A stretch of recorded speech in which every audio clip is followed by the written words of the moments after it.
कैलासवासी लक्ष्मणराव मानकर स्मृती संस्था नागपूर द्वारा संचालित एकलव्य एकल विद्यालय केंद्र सावरगाव बंगला उपकेंद्र गोपवाडी येथे उद्घाटनाचा कार्यक्रम घेण्यात आला। यावेळी गावातील नागरिक व शाळेतील सर्व कर्मचारी वर्ग हजर होते। लक्ष्मणराव मानकर यांच्या प्रतिमेची पूजा करून रिबीन कापून उद्घाटन करण्यात आले।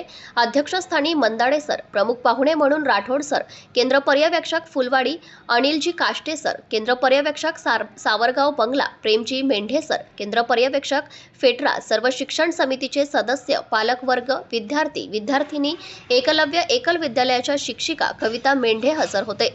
एकलव्य एकल विद्यालयामुळे ग्रामीण भागांमध्ये शाळेतील विद्यार्थ्यांची पटसंख्या वाढलेली आहे। शिक्षणाविषयी विद्यार्थ्यांच्या मनामध्ये आपुलकी निर्माण झालेली आहे। अशा प्रकारचे वक्तव्य विद्यार्थ्यांच्या पालकांकडून ऐकायला मिळत होते।